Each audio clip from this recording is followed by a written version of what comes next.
Fala pessoal, esse é o meu podcast Dando Vozcast por Ana Carolina Oliveira e hoje eu tenho um assunto um pouco diferente do que a gente tem tratado aqui ultimamente, porque hoje a gente, além de maternidade, a gente vai falar de amor, resiliência, de uma pessoa que transformou a maternidade exatamente com essa palavra, amor. Amor por aqueles, né? Que ela não conhecia e que ela foi descobrindo e eles também descobrindo esse amor por ela. Então hoje a gente vai falar de um assunto especial. Ela que se tornou mãe de seis crianças, 6 adolescentes. Ela que foi mãe por adoção e ela tem um canal hoje que ela compartilha tudo isso, que é o Mãe por Amor. Então hoje eu falo com a Fernanda Fabris. Um prazer, uma honra. Muito bem-vinda à nossa mesa. Eu que agradeço, estou muito feliz em estar aqui. Que bom. Eu quero que o papo aqui com a gente hoje seja um papo leve, porque até para mim, que como te falei, fui olhando um pouco mais para isso, a gente tem que desmistificar esse assunto, né? Porque quando a gente fala sobre adoção, parece que ele vem um peso na palavra. E você pode falar isso muito mais do que eu. As pessoas não sabem lidar, as pessoas não sabem conversar sobre o assunto. Então hoje a gente está aqui para desbravar tudo isso. E eu queria que você começasse aqui contextualizando um pouco para as pessoas que ainda não te conhecem, que vão te assistir aqui. Quem é a Fernanda? De onde veio a Fernanda e de onde veio toda essa história da Fernanda e do Maurício sobre vamos adotar 1 filho, 2 filhos e 6 filhos. O desejo da adoção, ele começou muito cedo no meu coração. Eu tinha só 13 anos quando eu decidi que seria mãe pela via adotiva.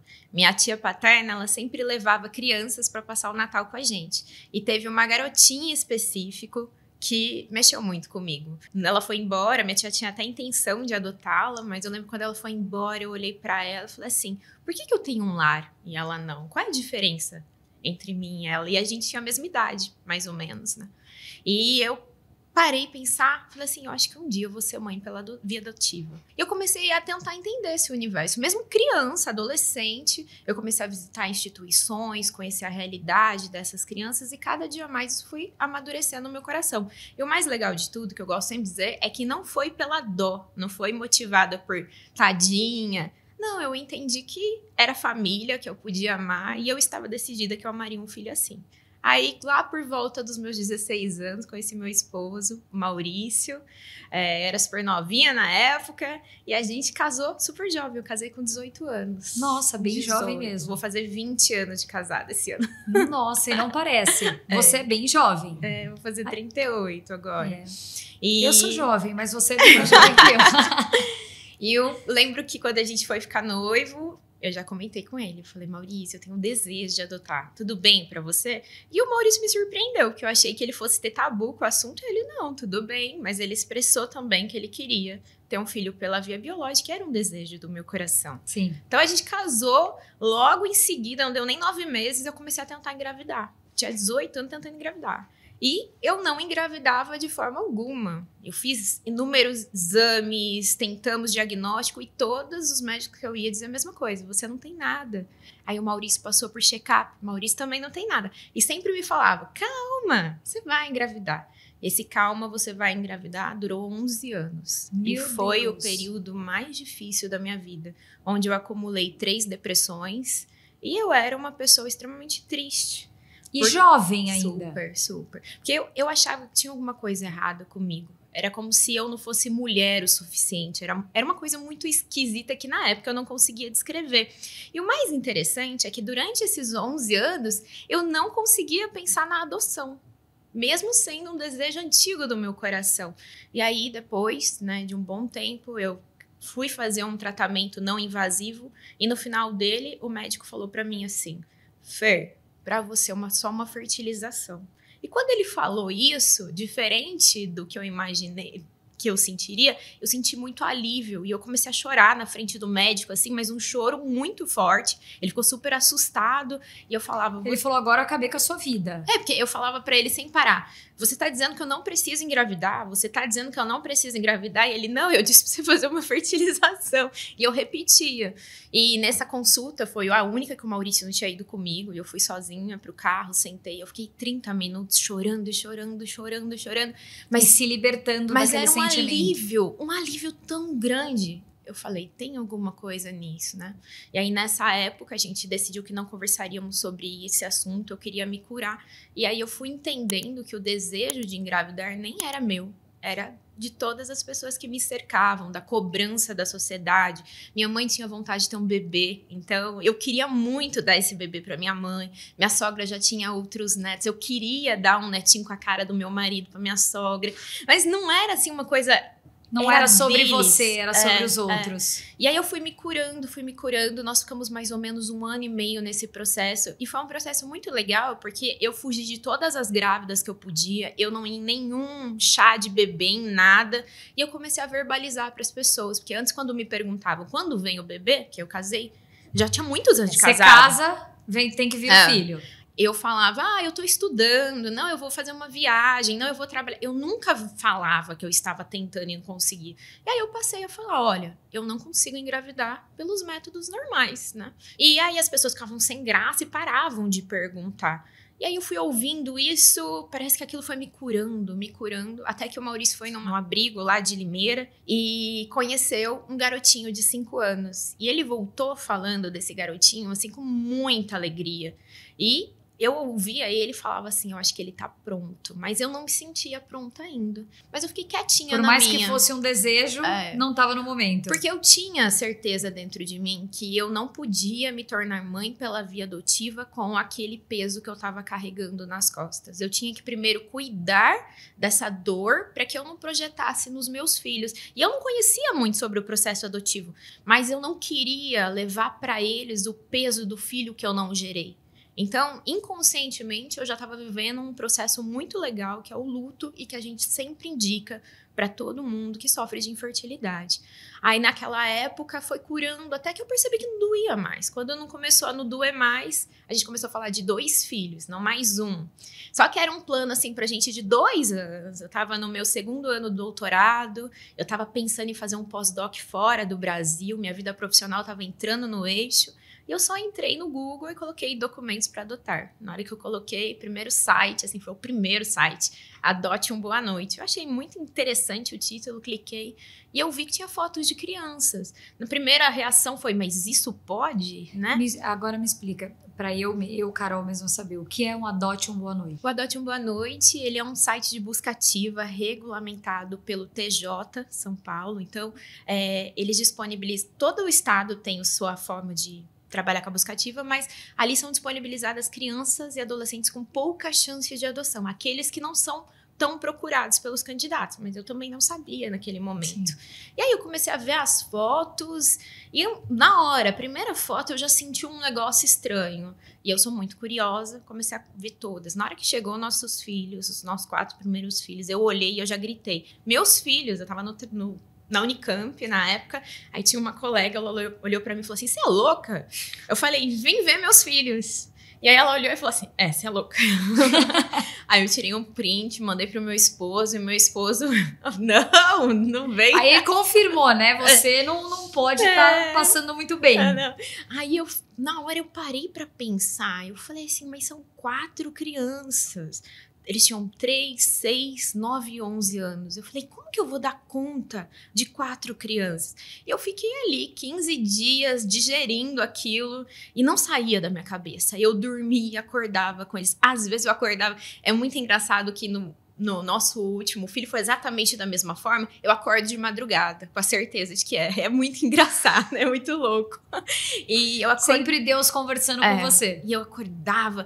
Aí nós recebemos uma amiga dos Estados Unidos, eu sou péssima em falar inglês, e ela não sabia português. E eu contei pra ela que eu seria mãe de 4. E ela, sem me entender, ela, ok. Yes, ok. E quando ela falou aquilo, eu não sei, se tornou real pra mim. Só que aí tinha um problema, meu esposo ainda não estava convencido na adoção de 4. E não era por conta de... Você tinha 2 trabalhos aí. Convencer o Maurício e entrar com o processo. Exatamente. O Maurício, ele era a razão. Então, ele estava pensando no financeiro, ele estava pensando na questão de estrutura familiar e todas as outras coisas que a Fernanda, que era o sentimental, não conseguia visualizar. Então, ele aceitou entrar no processo adotivo, né? O processo comigo. E eu lembro que, assim, a primeira entrevista que a gente teve, eu já falei, nós vamos adotar 4. E aí, ele fez assim, ó, não vamos não, nós já conversamos sobre isso. Não, e já tava nesse processo, então, eles já não estão em acordo, porque um quer 2, outro quer 4. E o engraçado é que quem nos entrevistou hoje é um amigo, trabalho com ele, inclusive em Dayatuba com isso, e ele fala que desde o primeiro momento que ele me viu, ele falou, essa é doida, mas é um doida diferente, né? É uma doida que vai cuidar direitinho. Porque eu tinha certeza que seriam, né? Aí nós continuamos o processo, fazendo as palestras, e o Maurício firme. Não, até 2 crianças. Chegou na 3ª palestra, ele quase não conseguiu ir. E foi uma palestra de uma mãe solo que adotou 3 garotas. E ela falou dos desafios e tal. E o Maurício ficou ali só prestando atenção. O olho dele enchia de lágrima de vez em quando. E eu só disfarçando. E no final uma pessoa levantou a mão e falou: suas filhas estudam em escola particular? E aí ela respondeu, não, elas estudam na escola pública da mesma forma que elas estudavam no abrigo, mas hoje elas voltam pro lar delas, pra família delas, né? E aí o Maurício, eu percebi que ele emocionou e eu fiquei assim, bem baixinho, Deus. Eu vou falar que você vai ver, meu olho enche de lágrima o tempo todo, eu sou extremamente emocionada. Então, você não se preocupa comigo, a lágrima vai sair. Eu deixo sempre um lencinho ali que já é pra isso. Aí a gente foi pro carro, né, e ele falou: Fernanda, você é muito louca, mas a gente vai adotar os nossos filhos. E aí a gente eu já tinha começado, sem ele saber, entrar em contato com a vara da infância para adotar os 4. Então eu ligava mensalmente, e a primeira ligação foi um ícone, porque eu liguei assim, acho que foi 3 dias depois de entrar no processo adotivo, e eu já falei, não separa meus filhos. E a mulher do outro lado, que filho? Ela já deu risada. E aí, quando eu ligava na vara... Esses filhos que só você tá sabendo, mas ninguém mais sabe. Quando eu ligava na vara, eles não me davam crédito. Eles acharam realmente que eu era doida, porque eu continuei. Eu liguei muitas vezes e eu falava, eu estou me habilitando, eu vou adotar os 4, logo eu termino. Aí, quando o Maurício aceitou, ele entrou no desafio comigo. Eu contei que eu já tava... Aí um mês ligava ele, um mês você. Um mês ele, um mês você. Mas era incrível. Nós demoramos 4 meses para conseguir o contato e tudo dava errado o tempo todo. Nada dava certo pra gente. Inclusive, em uma das ligações, foi nos informado que as crianças não estavam mais disponíveis para adoção. Essa foi uma ligação que o Maurício fez. E eu lembro que eu fiquei muito triste, porque eu sabia que ele estava, eu não conseguia te explicar como. Você já tinha idealizado aquilo. Já. E aí eu lembro que eu orei e falei, Deus, então agora trabalha no meu coração e cuida deles. Só que eu acordei e falei pro Maurício, não, Maurício, eles estão disponíveis, a gente vai ter que ligar de novo. Aí passou uns dias, a gente ligou e aí a gente conseguiu esse contato. Então, ali, depois de 4 meses, nos tornamos pais de 4 filhos, né? Nosso primeiro encontro foi nada romântico, foi bem desastroso, na verdade. Nossos filhos, eles já moravam na instituição faziam 3 anos e meio. Eles já estavam bastante com medo, né? Então, o seu filho mais novo, que é o Arthur, ele era bebê. Ele chegou quando ele chegou. Isso, recém-nascido, praticamente. Eles chegaram lá os 4 juntos? Os 3, né? Porque acho que o Arthur tava para nascer. Acho que foi isso. E o Arthur chegou depois. Então, era uma realidade muito sofrida, de 3 anos e meio dentro de uma instituição. Eles não sabiam que era família, né? Aí, de repente, chega lá Fernanda e Maurício, pai e mãe. E aí, cada um teve a sua reação. A Flávia, ela não queria ser adotada. Ela verbalizou isso desde o primeiro momento. E no dia que ela nos conheceu, o meu filho mais novo chamava de mãe, ela falava, ela não é sua mãe. Já no primeiro encontro. O Flávio... A diferença da Flávia pro Arthur é de quantos anos? Flávia tem 14 e Arthur tem 6 anos. 6 anos. Então ela já era a irmã mais velha, aquela que já... Mas eles não tinham muito vínculos entre si, porque na instituição cada um ficava em uma casa diferente. Ah, tá. O Flávio, tímido, não conseguia falar, um garoto que só olhava para baixo... ficou ali todo envergonhado, eu não sabia como puxar assunto, já dei um fora com ele logo na cara, perguntando das namoradas. Eu não sabia o que falar pra ele. Na hora que eu terminei de perguntar, eu senti uma vergonha enorme. Mas devia ter gravado, porque ele disse que ele não era desses. Ia servir super pra essa fase agora da adolescência. Você ia gravar, mostrar pra ele, ó, lembra esse menino aqui que me contou? Toda vez que ele veio falar que tá apaixonado, eu falo pra ele lembrar que ele não era desses. O Fabrício, ele queria muito uma família, ele tinha 6 aninhos, né? Ele tava tão afoito que quando ele vem encontrar com a gente, ele chega a tropeçar, ele pula no colo do Maurício. E aí a gente se conheceu 50 minutos, ele me perguntou, você vai ser minha... não, posso chamar de mãe? Eu falei, você quer me chamar? Pode chamar, né? Aí ele falou assim, não, relaxa, você já é minha mãe. Então foi eu assustada, assim, eu olhava pra ele, eu não sabia o que fazer. Então, reações extremas. Aquele que já te chama de mãe, aquele que pode te perguntar, aquele que não olha pra você e aquela que te rejeita. Isso. E aí a gente... Mas naquele primeiro momento é tanta informação que você não consegue absorver o que está acontecendo. Passamos o sábado nos divertindo com eles. No domingo fomos convidados a voltar. A equipe do abrigo estava muito assim, acolhedora com a gente. Tudo certo. Segunda-feira, correr para preparar tudo. Maurício perdeu o emprego. Perdeu o emprego e perdeu... Deus. Aquilo que estava 12/8, a pressão caiu. Ele perdeu 70% da nossa renda, nosso convênio médico, odontológico. E aí foi muito angustiante esse momento, porque a gente iria ser pais, só que pela primeira vez a gente viveria um contexto financeiro muito diferente, não teria convênio médico, odontológico e tantas coisas. Mas mesmo assim a gente seguiu firme, Deus foi suprindo, foi cuidando da gente. Deu 6 semanas, recebemos os nossos filhos com a guarda provisória. E assim, e como que era, Fê, a estrutura da casa? Vocês estavam prontos e preparados para mais 4 camas, mais 4 seres habitando dentro da mesma casa? Nós morávamos numa casa que para 4 filhos até comportava, Sim. Tinha mais 2 quartos, né? Mas a gente não tinha nada naquele momento. Então, eu lembro que a gente pegou o acerto do trabalho do Maurício e mandou fazer um guarda-roupa, comprou cama. E mesmo muito mais simples do que a gente tinha planejado, a gente fez com muito carinho. Então, pintou o quarto do jeito que queria, eles participaram de algumas coisas. E foi até legal que a gente tem uma história da Flávia, porque a Flávia, ela não gostava de rosa, ela não gostava de boneca. E eu, na minha imaginação, eu queria a menininha toda flu-flu, né? E a minha filha não era daquele jeito. Então, eu lembro que a gente fui falar sobre o quarto. Falei assim, vamos fazer acho que era rosa e verde. Não gosto de rosa. Pode tirar o rosa. Eu lembro que foi a minha primeira... Eu falei assim...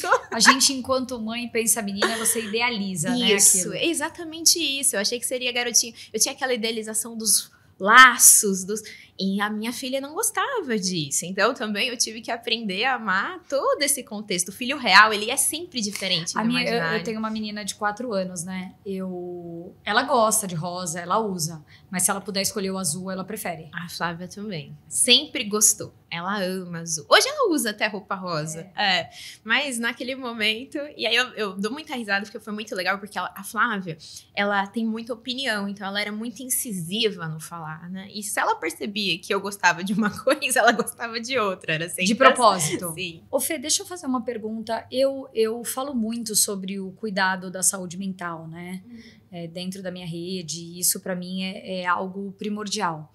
Você sente ou você passou por alguma questão no seu passado, na sua vida, com a sua família, que foi algo traumático, que você teve que curar, que você sente que você tem que curar? Porque às vezes a gente tem trauma. Eu com 40 anos sinto...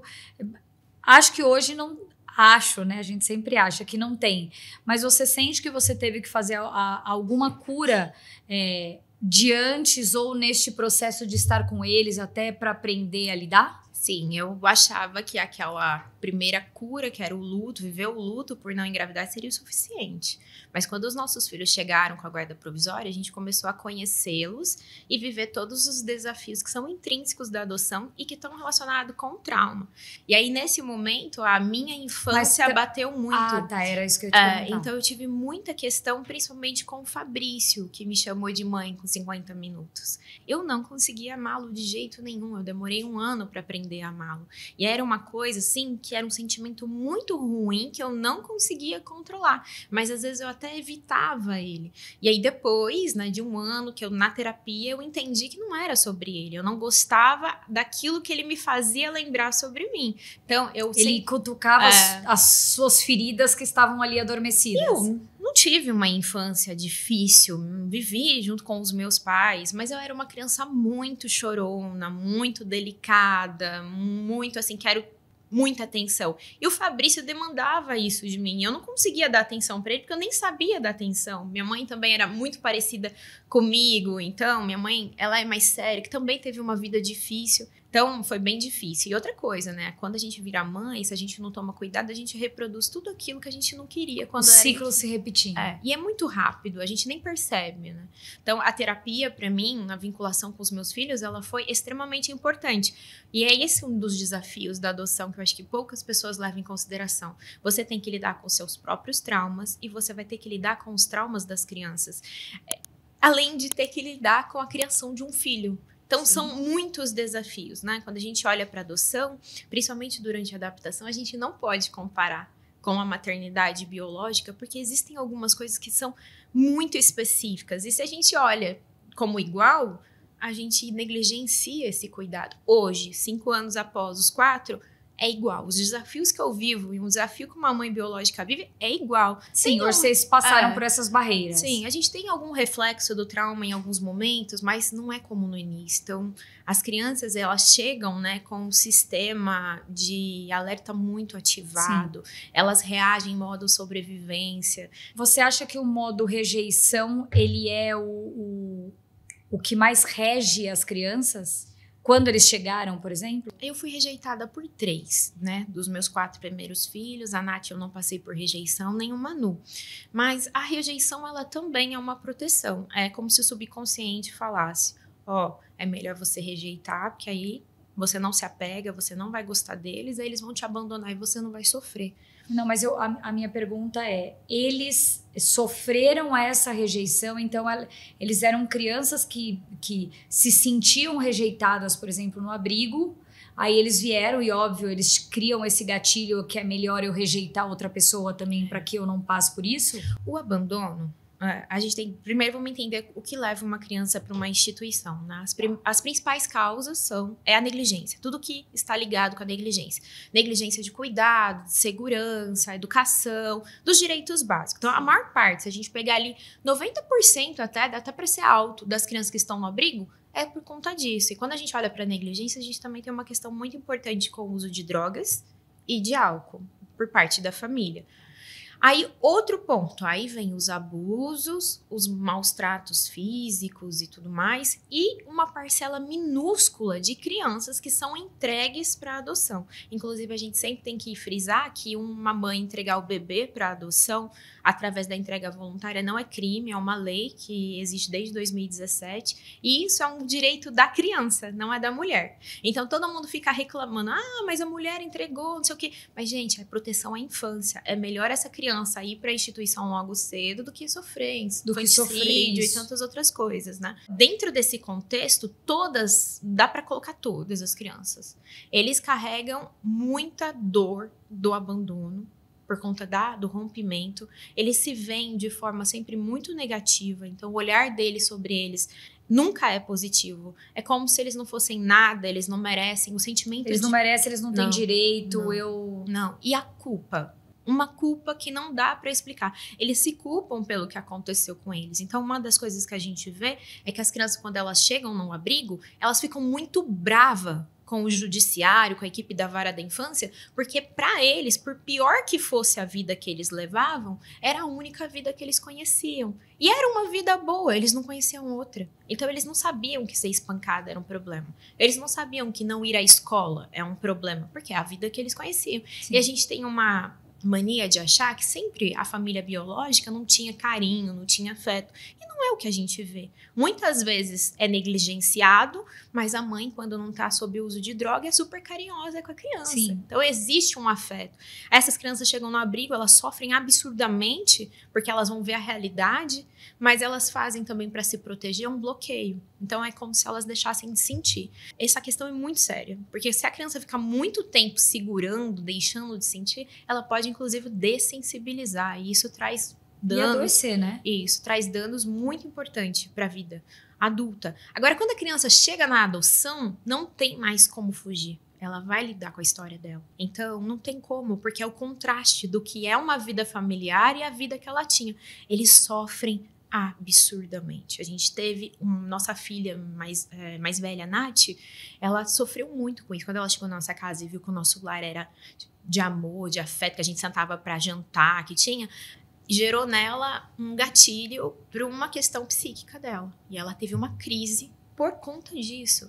E foi tão difícil que ela passou mesmo ela fugiu da área, como se fosse uma esquizofrenia, mas não foi esquizofrenia. Mas foi um comportamento muito parecido. Sim. E é tudo vindo do quê? Do trauma.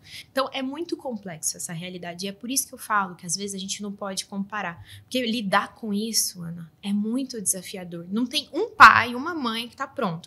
Minha terceira adoção. Eu tenho certeza que vai acontecer coisas com a Manu que eu não vou saber lidar. A Nath, quando chegou no abrigo, ela já era mais velha ou ela chegou pequena? Sim, é até legal a gente frisar isso, que é raríssimas são as crianças que passam a vida inteira no abrigo, né? Hoje, se a gente pegasse aí a média, 4, 5 anos. Sim. Antigamente, chegava bebê e até 18 anos na instituição. Se não fosse adotada. Mas hoje não é muito a realidade. Nath foi abrigada com 15 anos. 15 anos. Você adotou, ela tinha 16. 17, Nath chegou com 17. Nosso filho, Emanuel, também foi abrigado com 16. Nós adotamos com 17. Eles não chegam a ficar tanto tempo. Mas se eles ficassem dentro da instituição, acho que era menos pior do que... Mas existe também esse tabu, não são todas as pessoas que querem adotar adolescentes. Eu não sei esse percentual, mas o número de pessoas que querem adotar crianças mais bebês ou pequenas é muito maior do que você adotar já um maior, mais crescido. Eu não sei te falar o dado de hoje, mas semana passada nós tínhamos 19 mil pessoas aguardando uma criança até 6 anos de idade. Então, 19 mil pessoas estão na fila esperando. Aí você fala, e por que não adota? Porque não temos 19 mil crianças com essa idade no Brasil. Nós trabalhamos com um número de 4 a 5 mil crianças disponíveis para adoção no Brasil. Essa é a média. No Brasil? Sim, nós temos ali 33 a 35 mil crianças acolhidas, mas o acolhimento, ela é uma medida temporária e ela é de proteção. Então, a criança descobriu que está sofrendo negligência. Essa criança é retirada da família, a vara da infância faz um trabalho com a família para reinserir, porque é direito da criança estar na família de origem dela. Essa quebra de vínculo que gera muitos e muitos traumas. Então, tentou inserir. Não conseguiu, vai ver com toda a família extensa. Não tem ninguém, não tem nenhuma chance, a criança é disponibilizada para adoção. Muitas vezes a criança volta para a família, mas aí com acompanhamento e às vezes dá certo, às vezes não, depende muito do caso. Mas é em torno de 4.500 a 5.000 crianças disponíveis. Qual é o percentual de crianças hoje que são devolvidas? Esse é um número que ele não é muito divulgado. Então, a gente não tem esse dado, mas o que a gente percebe é que varia muito, né, de estado para estado, mas a gente tem visto, sim, um aumento considerável. Eu não sei se esse aumento vem do crescimento do número de adoções também, ou porque agora as coisas são mais divulgadas e sempre foi assim, né? Mas o que a gente percebe é que são pessoas movidas pelas razões erradas. E eu gosto muito de desmistificar isso. Eu conheço um casal que devolveu. Quem devolve, a gente tem a impressão, é muito comum, quando fala assim, devolveu, aí todo mundo quer fazer dessa pessoa um monstro. Mas eu gosto de trazer a realidade. São pessoas como nós. São pessoas exatamente igual a nós. Mas por que devolve? Porque estavam movidos pelas motivações erradas. Eles, às vezes, estavam querendo suprir uma dor que tinha dentro deles, desse filho que não foi gerado. Às vezes estão achando que aquele filho real vai ser igual ao filho imaginável. às vezes não está disponível para viver o processo. Eu brinco muito com esse tema, eu gosto de falar, a adoção, o tema é para todo mundo. Todos nós temos que aprender, mas adotar não é para todo mundo. Então também não adianta... existe adoção e adotar. A gente tem que tomar cuidado, porque não é, adotar não é uma coisa que você obriga alguém a fazer, tem que ser uma coisa que a pessoa quer muito, muito, porque tem um processo muito desafiador, e esse processo não é o processo de habilitação, como a galera acha, é o processo de vinculação, de criação de vínculos. Não é fácil, e você tem que estar disponível para viver tudo isso. Eu vou falar, né? Eu tenho os meus filhos biológicos e você pega um filho que às vezes faz alguma coisa que não era aquilo que você esperava. Aí você falava, nossa, faço tudo. É instintivo, né? Nossa, faço tudo para dar para você o melhor. Eu faço tudo que eu posso por você e você é ingrato desse jeito. Então as pessoas pensam, né? Pela forma biológica, um filho seu biológico já faz isso, é frustrante, aí você pensa, imagina você dedicar tudo isso para um filho adotivo e ele não ser ingrato, e ele ser ingrato por aquilo que você está fazendo. Então, quer dizer, só porque ele é um ser humano como qualquer outro, independente da forma como ele chegou para você, né? E você fazer essa rejeição, então, já que você não está cumprindo as minhas expectativas, agora eu devolvo você. Toda mãe, seja biológica ou adotiva, em algum momento acha que o filho é ingrato, porque a gente esquece que gratidão é uma coisa que só aprende na vida adulta, na verdade. Quando você vai estudar neurociência, você vê que a criança não é grata porque ela ainda não tem habilidade neurológica para isso. Mas o que eu vejo é que tem pessoas, principalmente quando a pessoa quer salvar a criança, quer ajudar a criança, é intrínseco. Se eu ajudo, eu recebo algo em troca, nem se for um sorriso, uma obrigada. E as pessoas não entendem que, principalmente quando a gente fala da adoção tardia, elas não chegam felizes na sua casa.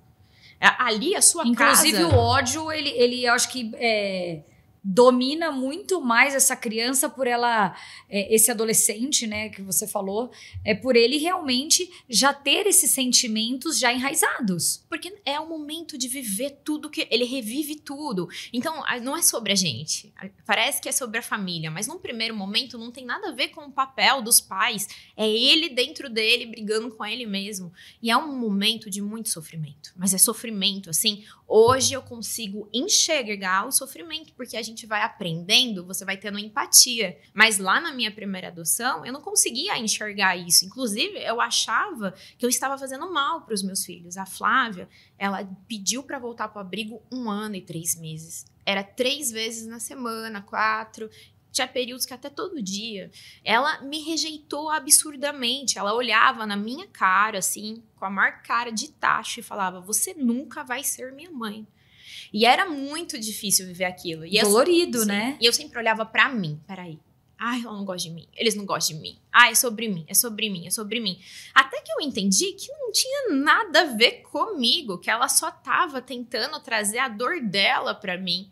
E que, na verdade, ela queria que eu acolhesse aquela dor. Talvez se eu tivesse entendido isso antes, eu não teria vivido 1 ano e 3 meses isso com ela. Então, a gente tem que saber esperar. Para você adotar, para ter esse perfil, você tem que ser uma pessoa que espera. Você tem que ser uma pessoa que perdoa. Você tem que ser uma pessoa que persevera bastante. Resiliência. Hoje, a gente tem uma família muito mais estruturada, é uma realidade muito mais leve. Manu chegou agora, é tudo muito recente ainda. Eu acho que a gente ainda tá na lua de mel, vai vir os desafios. O Manu chegou faz quanto tempo? Faz um pouco mais de um mês. Um pouco mais de um mês que o Manu. Mas o Manu, ele veio num contexto diferente dos outros filhos, porque os 4 primeiros, a gente batalhou pra chegar neles, né? Então, aí a gente também teve uma aproximação. A Nath, eu já conhecia ela do meu trabalho voluntário, então eu já tinha uma amizade com ela quando ela chegou. Então, depois que você adotou as crianças, você também se engajou e foi nesse trabalho, entrar nesse meio para dar continuidade também a tudo isso. Quando os nossos filhos chegaram, logo foi no final do ano de 2019, logo em seguida veio a pandemia. E aí, eu estava vivendo uns desafios absurdos com eles, uma demanda muito grande, e eu não conseguia entender o que estava acontecendo. Então, por eu ser minha herança pesquisadora, eu comecei a estudar sobre isso. Então, eu brincava que eu fazia experimentos com os meus filhos. Eu tirava um filho por dia para observar, eu tinha um caderninho, eu via um comportamento, eu anotava o comportamento. Na hora que eu estava livre, eu pegava o computador e ia ler em artigo porque aquilo acontecia. Então, eu passei praticamente o ano de 2020 inteiro estudando, concomitante com a terapia. Isso abriu minha mente sobre o processo adotivo de uma forma que eu comecei a testar algumas coisas com os nossos filhos. Em 2021, isso, um ano e meio depois da chegada deles, um dia sentada na sala, a Flávia falou: mãe, e se a gente contasse para todo mundo a nossa história? Eu tenho certeza que tem muita gente que teria me devolvido. Eu falei: mas como? Ela: não sei, mãe. Eu tava com o celular na mão. E aí eu olhei assim pro Instagram, eu falei: será que funciona? E a gente criou o nosso perfil. Nosso perfil começou a crescer, começaram a me chamar para falar sobre adoção em instituições, dar algumas consultorias.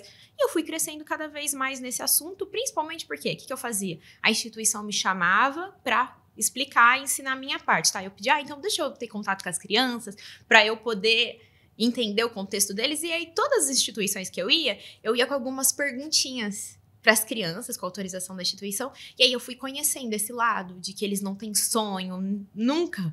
Acho que nem 10% das crianças conseguem verbalizar um sonho. Eles não têm sonhos. E os sonhos deles... Eles se punem, né? Por estarem ali. Eles não têm. Quando consegue, é sempre aquele sonho. Jogador de futebol ou então ser jornalista, modelo. Eles não têm nada diferente. É uma coisa que me chocava. Eu falava assim: mas criança sonha. E então eu fui crescendo nesse mundo todo e aí fui trabalhando com algumas instituições. Eu conheci a Nath em uma dessas instituições. Só que aí, curiosamente, a Nath estava sendo atendida nessa e morava em outra que eu também trabalhava em conjunto. Então a gente fez uma amizade. E foram 8 meses de amizade mesmo. Sim. Só que a Nath frequentava a nossa casa, ela estava sempre com a gente, ela estava vivendo um momento muito difícil da vida dela. E sem que eu percebesse, eu já exercia um papel materno na vida dela, mesmo não sendo mãe. E aí a gente decidiu, então, entrar com o processo adotivo da Nath. Mas a gente já conhecia. Mas e você falar essa história... Tá, eu tenho 4.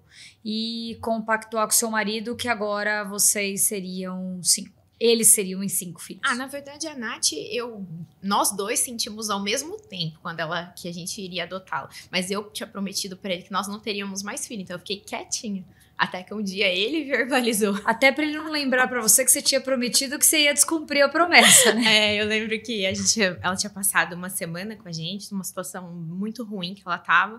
E aí eu falei: vou levá-la embora. Aí ele pegou, ele andava de um lado pro outro, de um lado pro outro, de um lado pro outro, e coçava a cabeça. E ele falou bem baixinho: a gente não consegue adotar a Nath? Eu falei: consegue, peraí que não vai tentar. Eu já liguei. Peraí que eu só vou assinar aqui, eu já tinha feito tudo.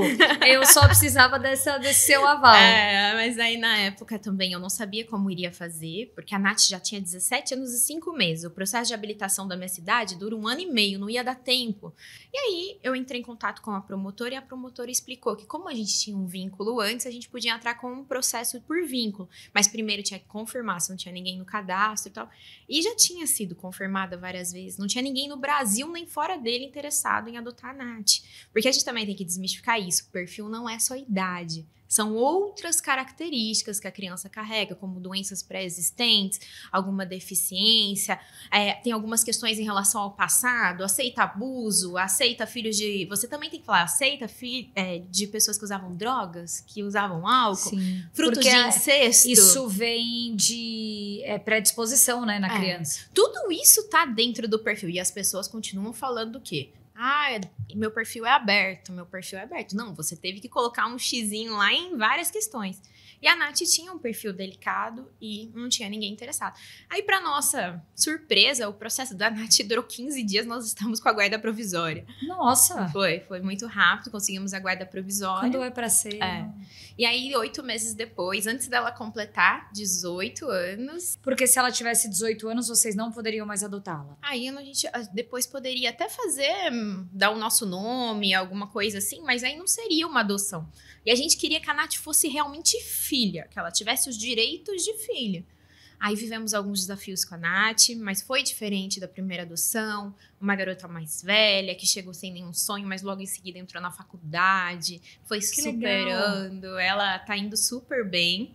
A Nath, como eu comentei, tem algumas questões psíquicas importantes, que pra gente foi um aprendizado muito grande. Hoje ela tá super bem, a gente aprendeu a lidar com todas essas questões e tá sendo tudo legal. Aí surgiu o Manu, né? Terceira adoção. O Manu foi realmente uma surpresa pra gente. E o Manu entrou em qual contexto aí? Nós estávamos na praia e eu ajudo a divulgar algumas crianças do Instagram. Sempre que eu vejo, eu compartilho no meu. E tem um site, uma página chamada Seja, de Pernambuco, que é de busca ativa. E eu compartilhei a foto do Manu no meu Instagram. Só que quando eu compartilhei e li sobre o Manu... Você compartilhou com você mesma? Eu falei, meu filho. Aí eu mostrei pro meu marido, para minhas filhas. Mas nem inventa. Aí minhas filhas já começaram a rir, né? E eu fiquei ali, acho que nós ficamos mais umas 3 semanas digerindo essa história. E todo dia eu acordava pensando neles de madrugada. Era todo dia, 3h30, 4 horas da manhã. Eu acordava pensando nele. Falava ele. E ele é de Pernambuco. Pernambuco. E aí eu fui orando para Deus colocar, se fosse para ser, que ele abrisse as oportunidades. Aí a gente conversou, o Maurício se abriu pro tema. O Maurício, ele sempre gosta de pensar, refletir, mas ele se abre. Na verdade, aquele sonho daquela menina de 13 anos se tornou o sonho do Maurício, um sonho que acho que ele nunca imaginou que poderia ter. Porque você tem que... essa conciliação homem e mulher, ela tem que existir. Não adianta ser um sonho seu, eu quero ser mãe de 8 filhos, independente de como eles virão. Você precisa ter alguém que esteja do seu lado para compactuar.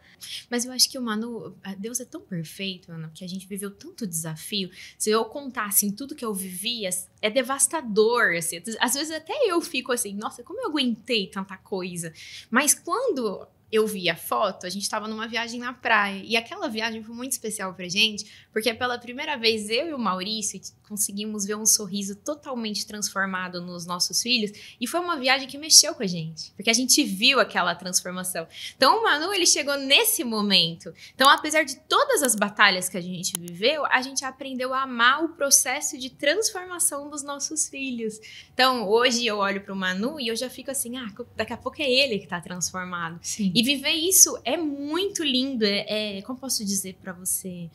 Não tem realização maior na vida do que você ver essa transformação. Eu posso morrer hoje. Eu tenho tudo que eu preciso. Não preciso de mais nada. E sabe aquela coisa que você fala assim? Minha vida teve propósito. Mas não é o propósito de mudá-los. Eu não sei explicar. É uma coisa muito forte. Na verdade, você não mudou eles. Você transformou eles, né? Mas olha que legal, né? Acho que todos nós fomos transformados. Sim. Porque eu não tenho nada da Fernanda da primeira adoção. E Maurício não é mais aquela pessoa. Nós somos diferentes. Na verdade, Nosso vocês coração. não são mais aqueles que namoraram, aqueles do início do casamento, aqueles que tentaram muito tempo, aqueles que passaram por todos esses processos e traumas até chegarem eles... Tá bom, a gente transformou a história deles com o nosso amor. Mas eles também me transformaram. Hoje eu sou mãe, eles me fizeram mãe. Isso é uma coisa que não tem como explicar. Então, às vezes a pessoa, nossa, vocês fizeram tanto por eles. Não, mas espera aí, cara. Eu sou mãe. Eu sou mãe por causa deles. E eles me amam, retribuem esse amor. É muito notório isso. Por mais que às vezes eu recebo mensagem, eles não te amam como a Maria. E hoje família. O sentimento de gratidão, ele é recíproco, né? Nesse sentido, a gente tem muita gratidão, todos nós, por ter se encontrado, por ter visto esse processo tão lindo na gente, né? Eles deram pra gente um motivo de vida, eles deram um propósito. Então, a Fernanda, que antes se comovia com a situação das crianças em vulnerabilidade, ganhou um motivo de luta, se transformou minha luta, e é o que me faz acordar todo dia feliz e fazer. Então, é muito lindo esse processo. E aí, o Manu vi a foto nessa viagem. Depois dessas 3 semanas, a gente conversou, aí a gente teve que sentar e ter aquela conversa muito honesta, né? E aí, queremos viver tudo de novo? Porque a gente não sabe o que vai vir pela frente. Exato. Tá disponível para passar por todos aqueles perrengues? Aí eu lembro que até uma das coisas que o Maurício falou, mas agora que a gente tá em paz, tá tudo leve. Agora que tá tudo tranquilo. Eu falei, talvez você sabe que vai virar péssimo, tá tudo bem? E é uma decisão muito difícil, e isso é uma das coisas que os candidatos não conversam. Você tá disponível para passar todos os perrengues? Vai ter muito. Que pode ser um mar de rosas, mas também pode ser um mar turbulento. Muito. Mas o Manu viria também com muitos... Óbvio, acredito que todos eles venham, né, com algum trauma. E como a gente comentou, os mais velhos, mais doloridos, né? Sim. E a gente não conhecia nada sobre o Manu naquele momento. A gente só sabia da foto e as 3 palavras só que sabia tinha. que ele existia. Isso. E aí eu lembro que a gente... E outra, ele estava em outro lugar, né? Em outro estado. A gente estava preocupado com essa mudança cultural, como seria para ele. Eu não tinha experiência com isso. E aí a gente decidiu que sim. Conversamos com os nossos filhos toparam. E nós preenchemos um questionário. Agora a decisão também não é só sua e do Maurício, né? Deles. Preenchemos um questionário, aquele questionário... Eu fiz bem simples, assim, não preenchi tudo. Oramos, antes de mandar, nós oramos. Falando, Deus, se for pra ser, vai ser. Era uma quinta-noite, nós mandamos. Aí chegou na terça, não tinha resposta, na quarta, e eles respondem muito rápido, né? E eu entrei em contato e perguntei. Falei, meu questionário basta chegou. Esperar, né? Eu tenho que ir lá questionar eles. Meu questionário chegou e ninguém sabia informar. E aí a gente teve que esperar um pouco. Na quinta-feira, tirar a foto do Manu do Instagram. Aí eu já desisti, porque não tinham me ligado, tiraram a foto, e eu fiquei bastante assim, sentida, mas falei, tudo bem, Deus. E eu e minha filha tava indo pro médico, de repente chegou o e-mail. Na hora que chegou o e-mail, a gente começou a chorar dentro do carro, porque eu falei, como assim? Chamaram a gente? Aí nós fomos fazer a entrevista no dia seguinte, aí nós conhecemos a realidade do nosso filho, uma realidade super complexa, totalmente diferente do que a gente já tinha vivido. E a gente ali, mais uma vez, estamos disponíveis? É isso que a gente quer? E a gente tomou a decisão que sim. E aí, com o Manu, a gente teve que conhecer o Manu do zero. E como foi o encontro? Vocês tiveram que ir pra lá? Primeiro, nós conhecemos ele por vídeo. Nós conversamos uma semana. Não foi fácil esse contato, porque o Manu era muito reservado. Então, as conversas não eram muito legais. E aí a gente tinha na cabeça que a gente ia chegar lá e ia ser mais fácil, porque com os nossos outros filhos a comunicação fluiu muito bem. Aí fomos para Pernambuco na semana seguinte. Passamos 5 dias lá e Manuel não trocava nem 10 palavras por dia com a gente. E os dois, assim, muito, sem saber como agir. E, meu Deus, a gente ficou muito assustado.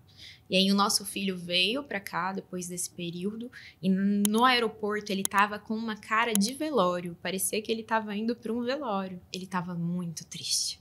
Ele não estava feliz. Ainda mais de mudar de estado, né? Aí era muito assim, é muito conflitante, porque assim, você sabe que é normal, mas você vê aquilo, é muito doloroso. Sim. E aí a gente entrou no avião e chegamos aqui sem certeza nenhuma. E Manu foi uma surpresa boa, porque uma semana depois ele estava super adaptado com os irmãos e depois de 15 dias ele começou a conversar mais com a gente. Aí hoje ele fala muito com a gente. Passou do bom dia, boa tarde, boa noite para um diálogo. E ele é um garoto, ele é reservado mais na dele, mas ele é brincalhão, ele é esperto, ele é divertido. Ele trouxe todo o vocabulário de Pernambuco. Que a gente se diverte, porque é muito legal. Sotaque? Não, o sotaque. Então a gente dá muita risada dos dois lados, porque às vezes a gente fala uma palavra, ele não entende o que a gente tá falando. E às vezes ele fala uma palavra, a gente não entende. Então tudo é uma festa. E o Manu tem quantos anos? 17. Manu faz 18 esse ano também.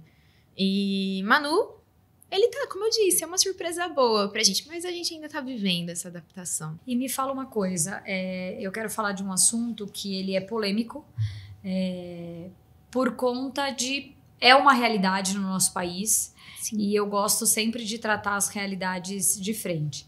É óbvio que eu vi, né, o seu perfil e tal. Fisicamente, as crianças são muito diferentes de vocês. Existe o preconceito. Sim. Né? Esse preconceito que eu acho que é algo que eu, Carol, realmente não consigo entender como pode existir isso num país como o nosso ainda. Mas como é que funcionou isso desde a chegada dos 4 até... Porque eu vi a foto deles, eles parecem realmente os 6 irmãos. Uhum. Parece que eles são todos iguais.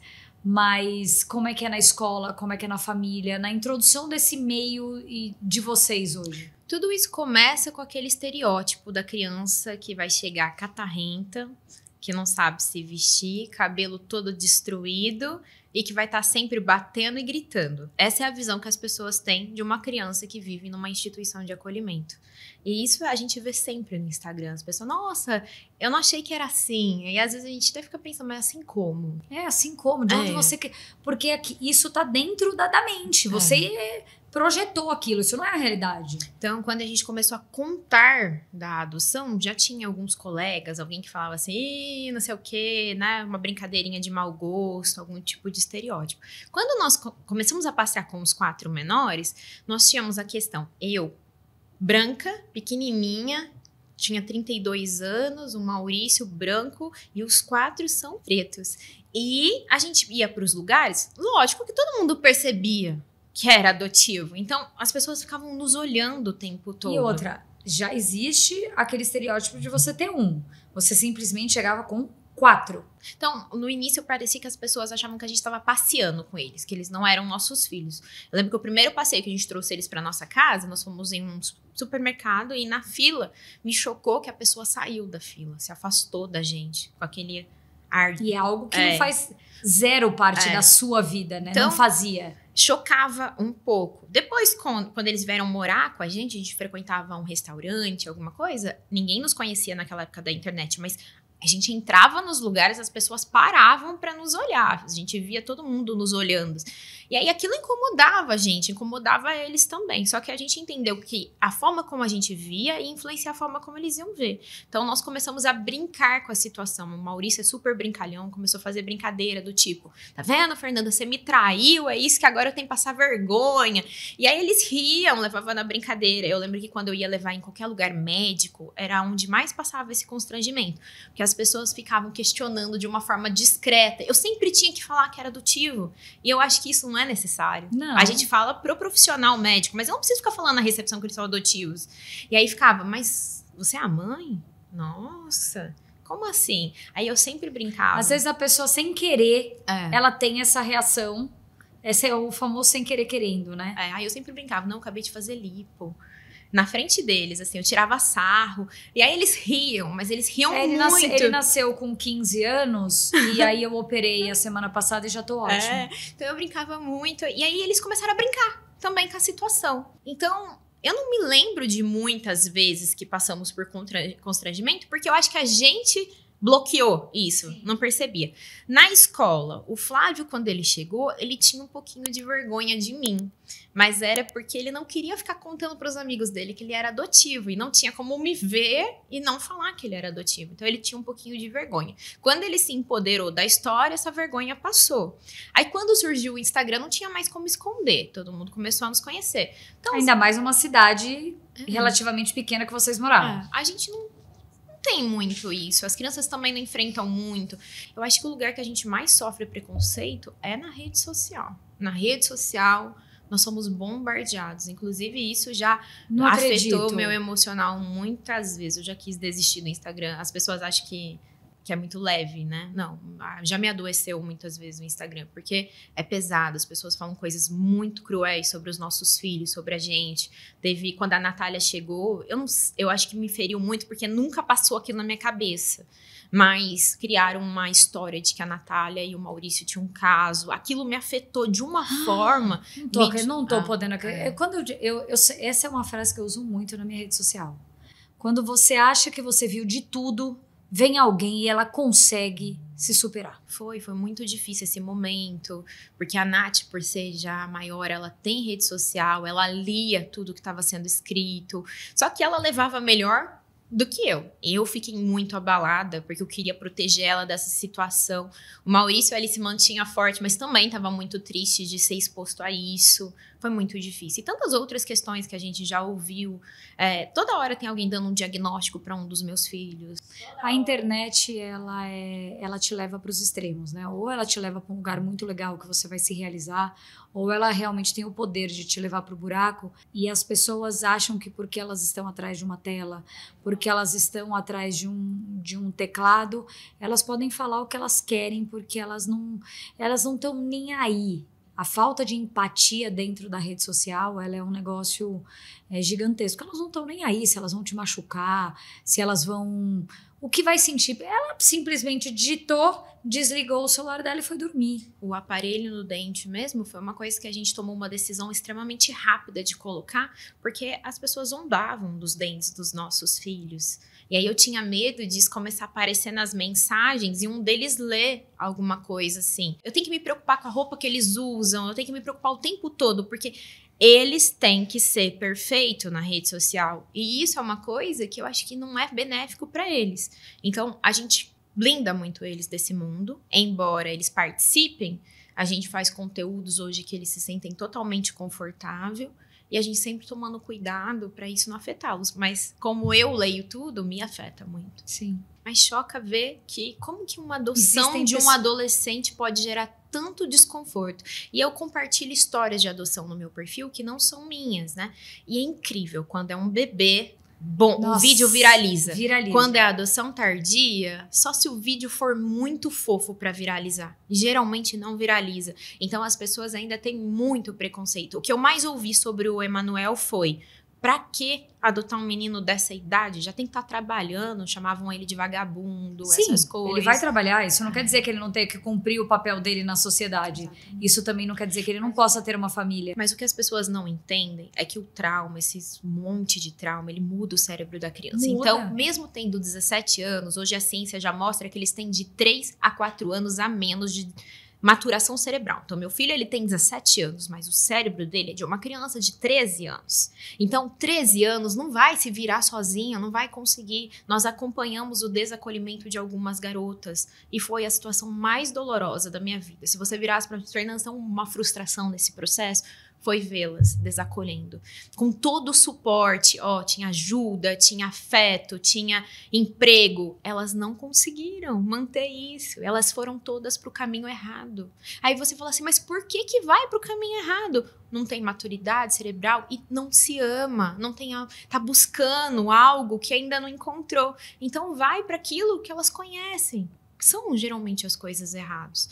Então, o Manu, por exemplo, tá 17, mas ele ainda é bastante imaturo. Logo, com a vinculação afetiva, ele nivela essa questão da maturidade e vai estar na idade dele. Mas é um garoto que ele não teve infância. Manu não foi criança. Essa semana ele falou pra mim, ele falou assim, mãe, eu não sei brincar. Ele nunca brincou. Ele não sabe brincar. Meu Deus. Então, tantas outras questões. O que pra gente é algo trivial, é natural. Eu sempre falo no meu Instagram que falar de adoção e não falar de vulnerabilidade social é vazio. Porque a adoção, ela não vem como solução pra criança que foi acolhida. A gente tem que tirar isso, né? Então... parar de romantizar as coisas, né? A criança, ela tem que ter o direito dela garantido, então... Vamos todo mundo ajudar para ver se realmente não dá para reinstaurar o ninho dessa família, porque existem muitas mães que não têm informação. Então, eu já acompanhei caso de uma mãe, por exemplo, que tiraram o bebê dela, porque fez uma denúncia no posto de saúde, fez uma denúncia, a criança estava muito magra.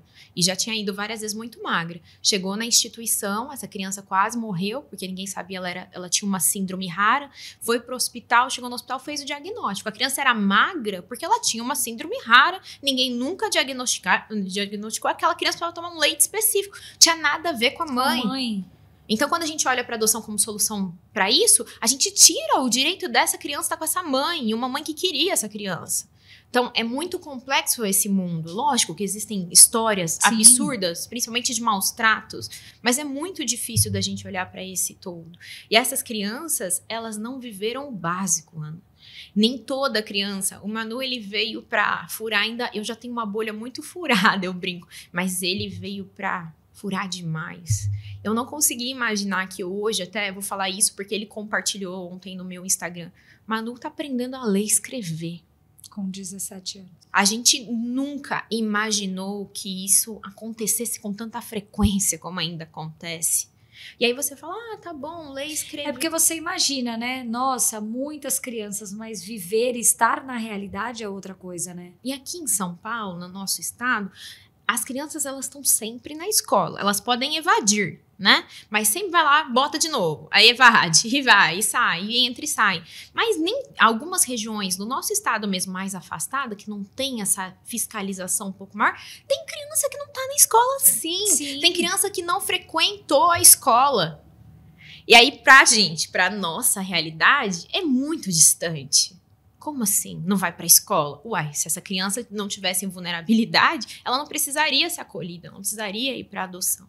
Então, é um mundo muito complexo. E aí, quando os nossos filhos chegam, a gente tem que olhar para esse trauma e por todas as necessidades que eles trazem. O trauma, ele impacta tanto no cérebro da criança que ele pode dar alguns comportamentos que são comuns em alguns transtornos, tipo TEA, que é o espectro autista. Então, existe um excesso de diagnóstico de autismo dentro das crianças que são acolhidas e, na verdade, é só trauma. Quando essa criança começa a passar pela vinculação afetiva, ela vai sumindo os comportamentos. Então, elas não foram vistas durante muitos anos. E a gente tem que olhar para o todo. E isso não quer dizer que em 2 semanas na sua casa ele vai superar tudo aquilo que ele viveu uma vida. Não. É anos. Alguns estudos bastante frustrantes para nós pais mostram que para você ressignificar completamente um trauma pode levar 25 anos. E aí a gente tem que entender que essas crianças não têm um trauma. Elas têm múltiplos traumas e são traumas comparados com os traumas de guerra. É até difícil de estudar sobre psicologia do trauma quando a gente fala da criança acolhida, porque são muitos traumas. Já tem estudos que mostram, exames de ressonância magnética, o cérebro é diferente. Eles têm uma redução do córtex cerebral, uma hiperestimulação, a amígdala deles é grande. E aí você compara e quer colocar na mesma, como se fosse uma criança que não viveu nada disso. Por isso que eu falo que o início não dá para comparar. Porque se você comparar, você vai negligenciar esse cuidado. Então, quando os nossos filhos chegam, o vínculo precisa ser construído com conexão. O foco é brincar. O foco é ter tempo em família, muito mais do que fazer a criança estudar. Dá muito incentivo que talvez o cérebro realmente não processe. Na primeira adoção, eu lembro que eu já tinha um pouco de me informado, né? Já tinham dado um pouco de base pra gente. Então, a gente não estava tão despreparado, mas eu queria mudar a vida deles. Literalmente. Não, agora eles vão ter saúde, educação, aí vai dar... Queria mudar o mundo, né? Emanuel agora já é totalmente diferente. A gente escolhe 2 coisas que a gente vai transformar, bota meta, 6 meses. Isso, 6 meses a gente atua aqui. Depois a gente vai mexendo em outras coisas. Porque é muita informação para essa criança, para esse adolescente, é muita coisa. Se pra gente que é adulto é desconfortável, imagina para eles.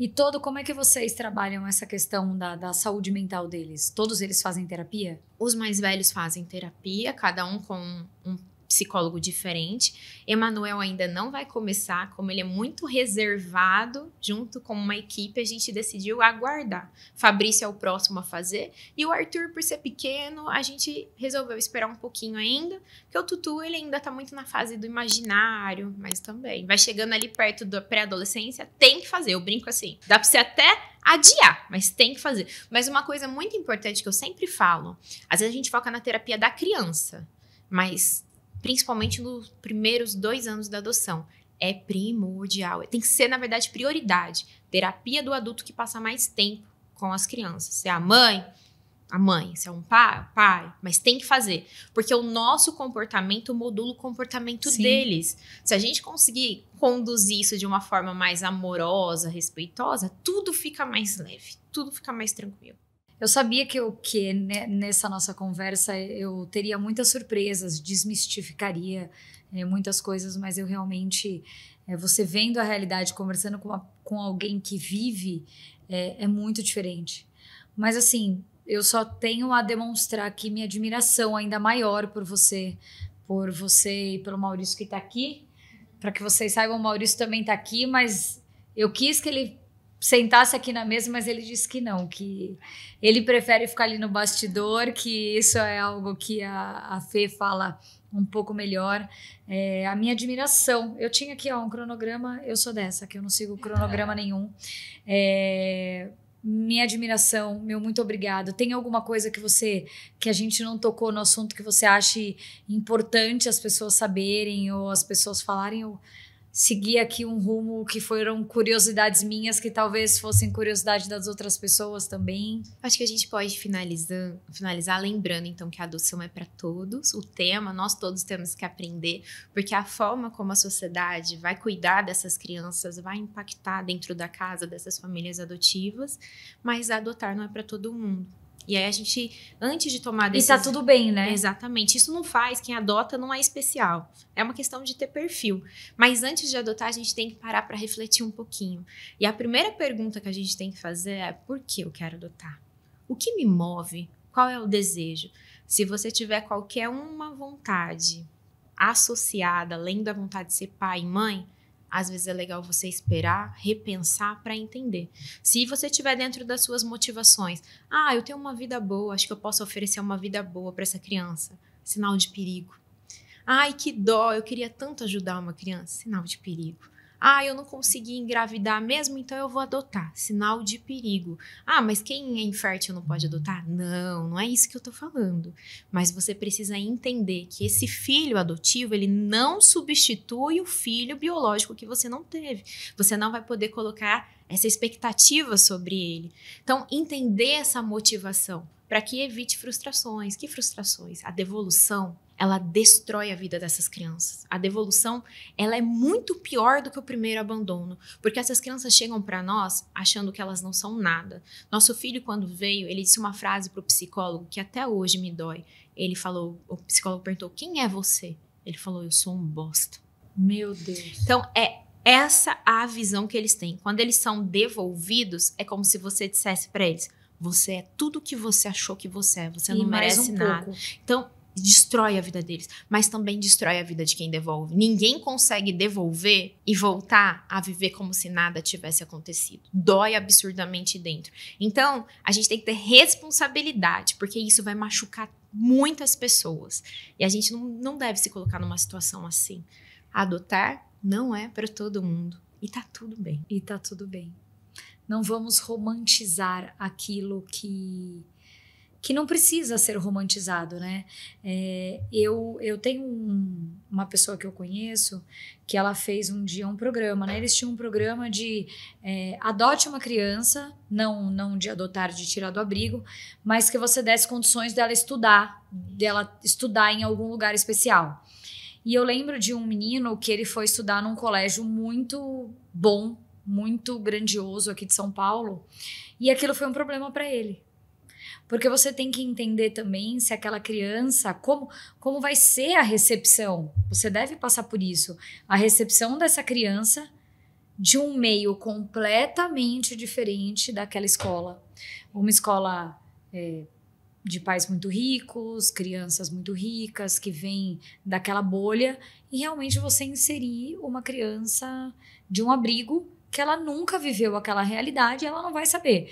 Então, o conflito é para a criança, o conflito é para aqueles que vão receber, porque aí vai existir um preconceito maior. Então, você vai tirar ela, talvez, de um problema e colocar ela em problemas muito maiores, porque ela vai se sentir mal ali naquele ambiente que ela acha que não pertence a ela. É muito complexo tudo isso. O grande problema não é delas, mas é o voltar para casa. É o voltar pro abrigo. Esse, na verdade, a gente vê que é o problema. Quando elas estão num lar e aí elas vivem esse contexto, por mais preconceito, racismo e tantas outras coisas que elas possam viver nessa escola, voltar para casa, ter um porto seguro, uma família de afeto, vai transformando essa situação, vai empoderando eles. Mas dentro da instituição é para resguardar o direito. Ali não é igual casa. A gente não pode falar que o abrigo... Tanto é que às vezes as pessoas... Os filhos chegam em casa e eles ficam tão otimistas, né? Vai vir cheio... Gente, abrigo não é isso. Abrigo é para dar comida, segurança, mandar para a escola, cuidar da saúde. Só. Por mais que às vezes elas tenham um acolhimento, não é a família, né? Não é o afeto. E às vezes a gente espera demais, aí quando chega o filho em casa, as pessoas ficam super frustradas com as instituições e ficam metendo pau nas instituições. Mas é porque não entendeu o que é a função de um abrigo. Por isso, se fosse bom viver dentro de uma instituição, por melhor que for ela, não precisava de adoção, não precisava da gente trabalhar o processo adotivo no Brasil. Então, ali nunca vai ser um lar. Essa questão é muito importante. E outra coisa também, aproveitando que você trouxe essa fala, é que a gente, para aquelas pessoas que querem ajudar uma criança, você não precisa adotar para ajudar. Você pode ser um padrinho. Então, no Brasil, nós temos o apadrinhamento afetivo, o apadrinhamento financeiro. O apadrinhamento afetivo, você pode levar a criança, inclusive, para passear. Ela pode passear com você, olha que gostoso. Então, para quem estiver assistindo a gente aqui, como é que funciona isso? Você chega no abrigo e faz um cadastro, deve passar por alguma triagem? Você faz um cadastro, geralmente na vara da infância. Tá. Aqui na região, por exemplo, São Paulo, tem vários programas diferentes. Aí você vai passar por um cadastro, porque é tudo feito com supervisão do judiciário. Sim. E aí, se você é aprovado, você começa a passear com a criança. Lembrando que isso não é adoção, não te dá o direito de adotar depois, nada disso. É um processo totalmente diferente. E aí também tem o apadrinhamento financeiro, que é você investir na vida de uma criança. Muitas crianças que estão dentro de instituições precisam de terapias avançadas, que às vezes o município não consegue oferecer. Seria lindo se oferecesse, mas na prática a gente sabe que, então às vezes uma criança quer fazer uma ecoterapia, quer fazer uma terapia, não sei, tem tantas questões que podem fazer e a gente pode ajudar essas crianças. Sim. A gente pode proporcionar curso profissionalizante, oportunidade de emprego para os jovens, tantas coisas que a gente pode fazer. Então a gente pode salvar a vida de uma criança sem adotá-la. Que legal, bom saber disso. E aí, quem sabe, agora te conhecendo pessoalmente, nessa minha jornada nova também aqui dentro do município, a gente possa fazer algum projeto, algum trabalho que a gente possa favorecer ainda mais essas crianças e esses adolescentes. Tem muita coisa que pode ser feita e eu acho que é um dever de toda a sociedade olhar para a infância. Infelizmente, a infância ela é deixada de lado pela maior parte dos municípios, né?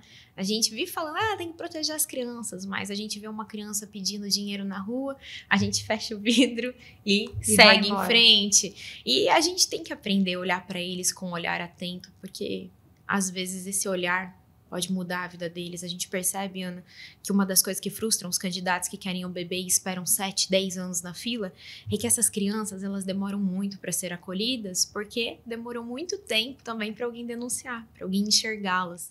Tem crianças que vivem abusos anos e anos e anos. E aí é num desenho na escola que a professora descobre e faz uma denúncia. E tem criança que é espancada em casa, todos os vizinhos ouvem. Coisa de casa. E a gente ignora. Então, a gente pode ajudar essas crianças. Ajudar a observar. E eu acho que a gente, enquanto cidadão, tem essa responsabilidade. Tem que fazer essa denúncia para que essa criança... Porque eu falo muito isso. A criança é a nossa base. Sim. É o futuro de amanhã. É a nossa sociedade de amanhã. Então, se a gente não olhar com mais empatia, com mais responsabilidade, a gente está negligenciando também. Mais uma vez, Fê, muito obrigada por você estar aqui, por você ter saído da sua cidade para se disponibilizar. Eu queria que você deixasse, essa câmera é sua, para você deixar esse recado para as pessoas, deixar suas redes sociais, onde as pessoas podem saber um pouco mais da sua história, saber um pouco mais por adoção. E, mais uma vez, parabéns por você e o Maurício aqui serem pessoas tão generosas e criarem realmente esse sinônimo de resiliência e aprendizado para todo mundo. Eu que agradeço. Então, para a gente finalizar, quero deixar aqui muito claro que por mais difícil que possa ser, a adoção é possível e ela acontece quando a gente decide amar. Eu viveria 1 milhão de vezes tudo de novo, só para ser mãe dos meus 6 filhos. E a gente pode se realizar sim como mãe através da via adotiva. E quando a gente conhece a adoção real, tudo fica mais fácil. É só desromantizar que as coisas ficam mais leves. É isso, obrigada mais uma vez, desejo muito sucesso e quem sabe um dia a gente enche essa mesa e traz os 6 aqui para contarem as suas realidades. Eles falam, hein? São falantes, misericórdia. Vai ser uma mesa emocionante. Vai bastante. Mas eles serão muito bem-vindos. Obrigada. Então agora que a gente está encerrando aqui esse momento, mais uma vez, muito obrigada. Eu queria deixar esse presente aqui do nosso podcast. Muito obrigada. Que é a Bombom, que tá me acompanhando aqui. Eu espero que você goste, mas você vai ter que ter Um para cada um da sua casa. Não vai dar para você. Gente, que delícia! Eles são que lindos lindo! e comestíveis. Colorido.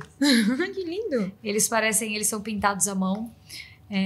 Então, eu acho que as crianças vão gostar. Cada um com a sua preferência de sabor. Nossa, achei muito lindo. Muito lindo. Muito obrigada. Imagina, muito obrigada. Prazer. E deixa aqui pra gente, Fê, pra quem ainda não te segue, pra que acompanhe as suas redes sociais. Minhas redes sociais são, tanto no TikTok como no Instagram, mãe_por amor. Segue a gente lá, vai. E lá vocês vão poder compartilhar um pouco da rotina de vocês, da família. Isso. Família grande, Conhecer as crianças. Conhecer as crianças lá. Que eles estão dominando o meu Instagram. Eu vi que tem uma parte lá que conta um pouquinho como cada um uma foto linda. Enfim, seus filhos são lindos. Parabéns. Eles participam muito, então dá pra desmistificar muita coisa. Muito que legal. Bom. Obrigada. Obrigada a vocês. E para você que ficou aqui com a gente até agora, o meu muito obrigado. Não deixem de se inscrever, clicar, curtir, compartilhar. Não deixe de comentar e mandar esse conteúdo para quem você gosta, para que esse assunto chegue em muitas famílias. Um beijo e até a próxima.